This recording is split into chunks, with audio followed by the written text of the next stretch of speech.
أعوذ بالله من الشيطان الرجيم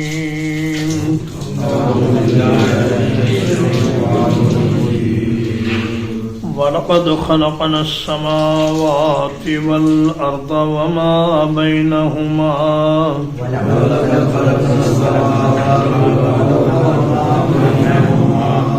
اور بلا شبہ یقیناً ہم نے آسمانوں کو اور زمین کو اور جو کچھ ان کے درمیان ہے پیدا کیا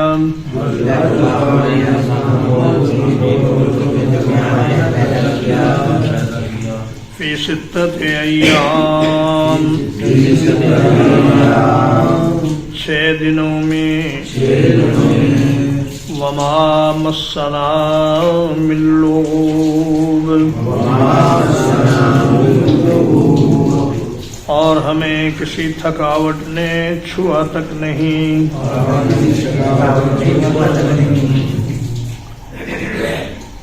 اس میں یہود کا رد ہے.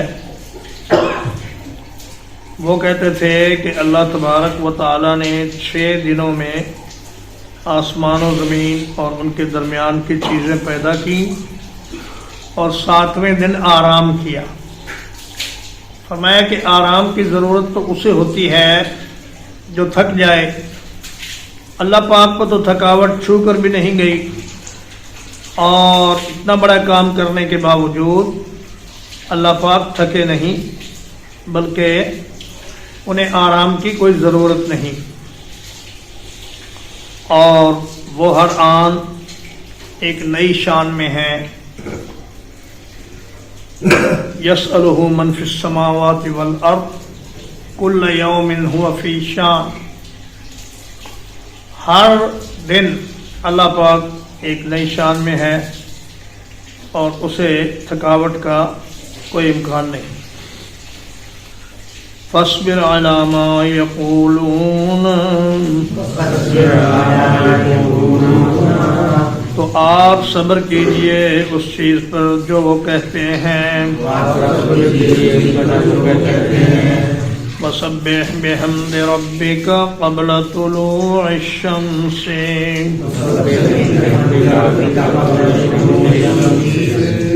اور تسبیح بیان کیجئے اپنے رب کی تعریف کے ساتھ سورج کے طلوع ہونے سے پہلے.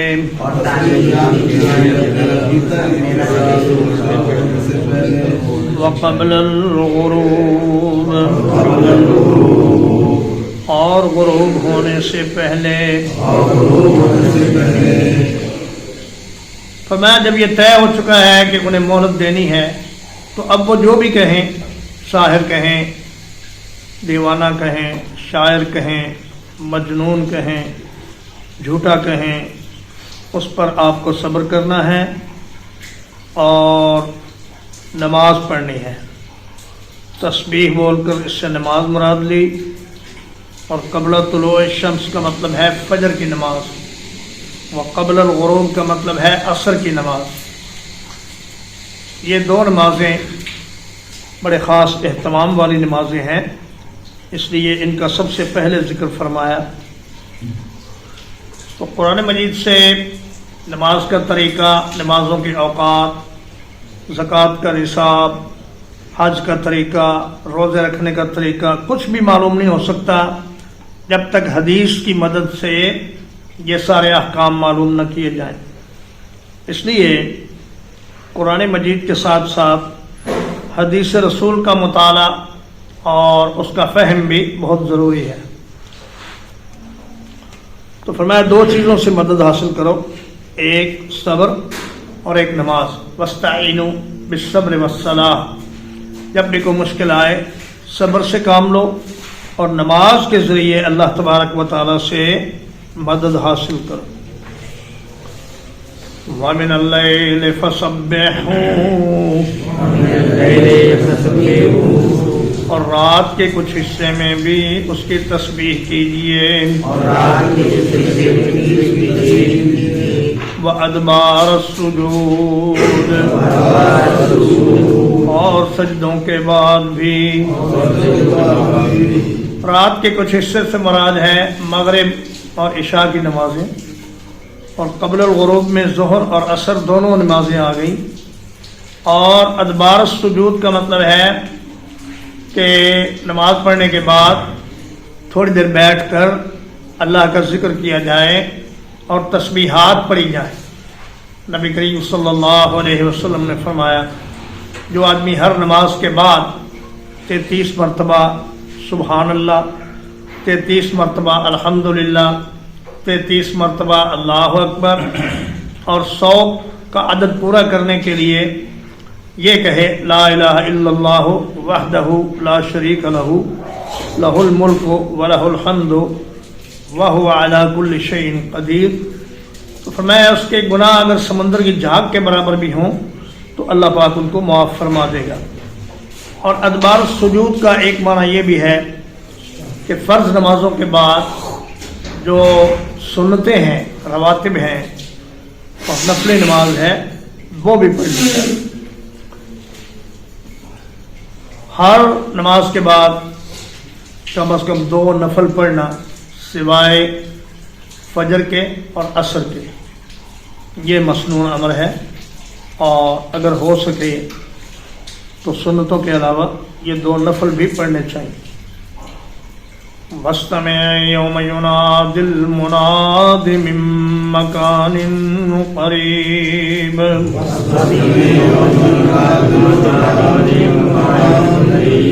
اور کان لگا کر سنیے جس دن پکارنے والا ایک قریب جگہ سے پکارے گا.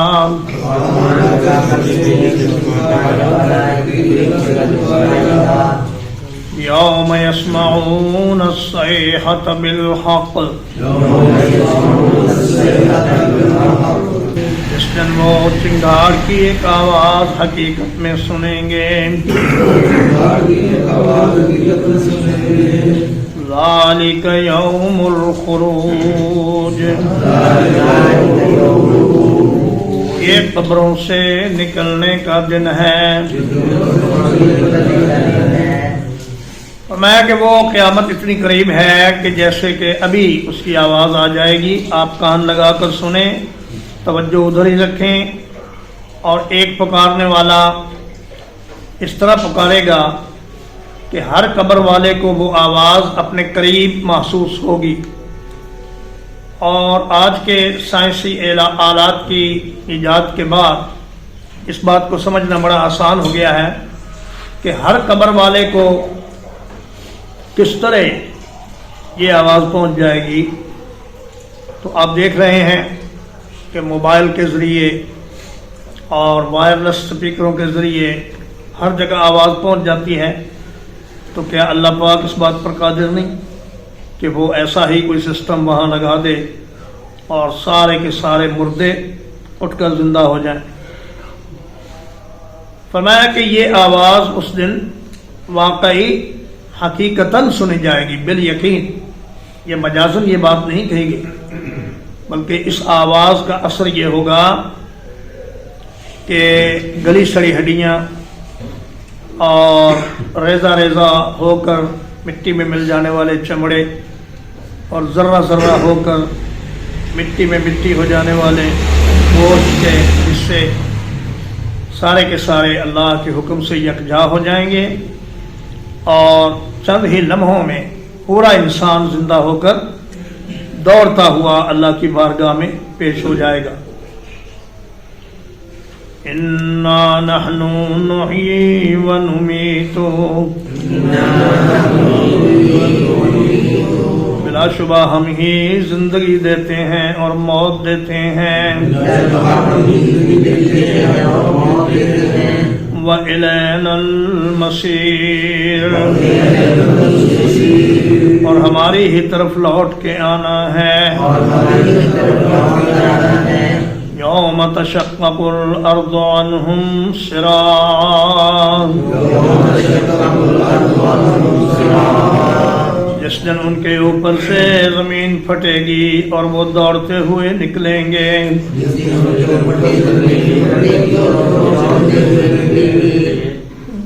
ذالک حشر علینا یسیر، یہ اکٹھا کرنا ہمارے لیے بہت آسان ہے۔ فرمایا اس دنیا میں بھی زندگی ہم دیتے ہیں، موت ہم دیتے ہیں۔ اللہ پاک لاکھوں کروڑوں اربوں انسانوں کو مارتا ہے، پھر ان کی جگہ اتنے ہی انسان اور پیدا کر دیتا ہے، اور یہ سلسلہ قیامت تک جاری رہے گا، اور یہ کام سوائے اللہ کے کوئی اور نہیں کر سکتا۔ جب کسی انسان کی موت آ جاتی ہے تو پھر ساری دنیا کے ڈاکٹر اور ساری دنیا کے سرمایہ دار مل کر بھی اس کی موت کو مؤخر نہیں کر سکتے، اور اس کو مزید زندگی کا ایک دن بھی عطا نہیں کر سکتے۔ اور اللہ پاک زندگی بھی دیتا ہے، موت بھی دیتا ہے، اور آخر میں موت اور زندگی کے اس سلسلے کا اینڈ یہ ہوگا کہ اللہ کی طرف لوٹ کر جانا ہوگا اور اللہ پاک کو حساب دینا ہوگا۔ یوم تشقق الارض عنہم سراعا، فرمایا کہ ہر مردے کے اوپر سے زمین پھٹے گی، اور سراع سریع ان کی جمع ہے، یعنی وہ دوڑتے ہوئے قبروں سے نکلیں گے، اور حدیث پاک میں آتا ہے کہ ملک شام کی طرف بھاگیں گے۔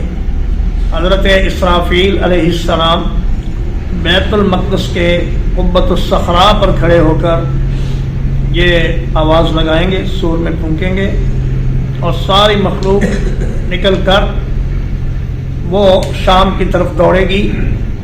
کچھ لوگ تو سواریوں پر سوار ہو کر بڑی تیزی سے وہاں پہنچ جائیں گے، اور کچھ لوگ آہستہ آہستہ چلتے ہوئے پہنچیں گے، کچھ کو دھکیل کر اور کچھ کو گھسیٹ کر حشر کے میدان میں لایا جائے گا۔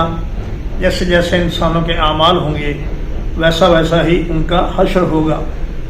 اور فرمایا کہ ہمیں اس طرح اکٹھا کرنا یہ ہمارے لیے کوئی مشکل کام نہیں ہے۔ نحن اعلم بما یقولون، ہم خوب جانتے ہیں ان چیزوں کو جو وہ کہتے ہیں۔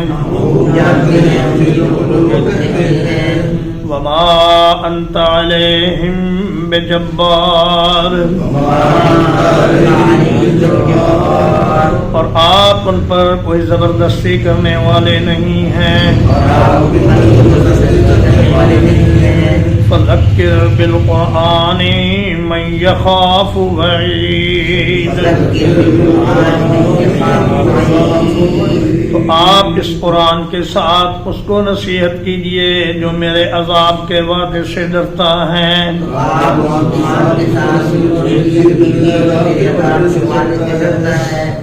میں یہ جو کچھ کہہ رہے ہیں ہمیں اچھی طرح معلوم ہے، آپ پریشان نہ ہوں۔ آپ کا کام لوگوں کو زبردستی مسلمان بنانا نہیں ہے، بلکہ آپ کا کام ہے پہنچا دینا۔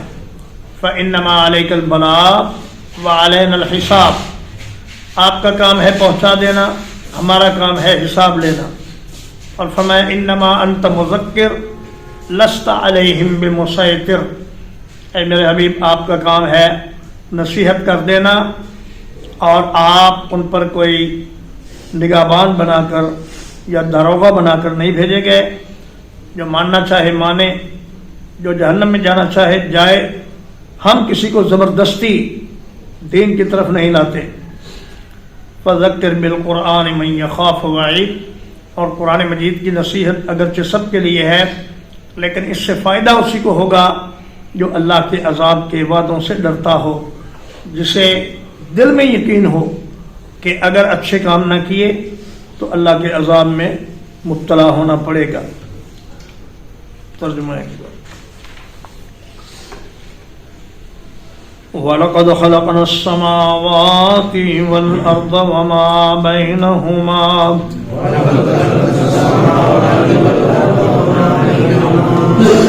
اور بلا شبہ ہم نے پیدا کیا آسمانوں کو اور زمین کو اور جو کچھ ان کے درمیان ہے۔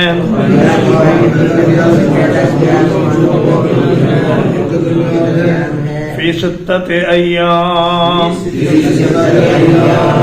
6 دنوں میں وما مسنا من لغوب اور ہمیں کسی تھکاوٹ نے چھوا تک نہیں فاصبر علی ما یقولون تو آپ صبر کیجئے ان باتوں پر جو وہ کہتے ہیں وسبح بحمد ربک قبل طلوع الشمس اور اپنے رب کی تعریف کے ساتھ اس کی تسبیح کیجئے سورج طلوع ہونے سے پہلے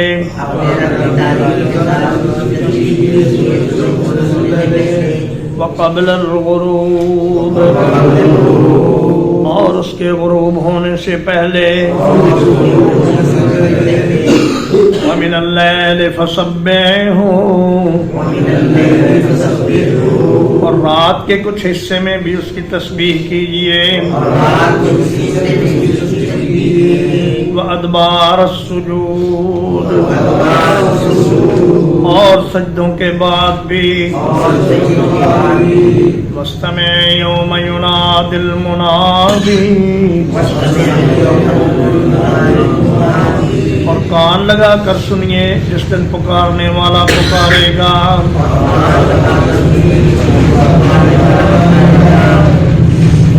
من مکان قریب ایک قریب کی جگہ سے یوم یسمعون الصیحۃ بالحق جس دن وہ چیخ کی آواز سنیں گے یقین کے ساتھ ذالک یوم الخروج یہ دن ہوگا قبروں سے نکلنے کا انا نحن نحیی ونمیت بلا شبہ ہم ہی زندگی اور موت دیتے ہیں وَإِلَيْنَا الْمَصِيرُ اور ہماری ہی طرف لوٹنا ہے یوم تشقق الارض عنہم سراعا جس دن ان کے اوپر سے زمین پھٹ جائے گی اور وہ دوڑتے ہوئے نکلیں گے ذالک حشر علینا یسیر اس طرح اکٹھا کرنا ہمارے لیے آسان ہے نحن اعلم بما یقولون ہم زیادہ جانتے ہیں ان باتوں کو جو وہ کہتے ہیں وما انت علیہم بجبار اور آپ ان پر زبردستی کرنے والے نہیں ہیں فذکر بالقرآن من یخاف وعید تو اس قرآن کے ساتھ نصیحت کیجئے اس شخص کو جو میرے عذاب کے وعدے سے ڈرتا ہے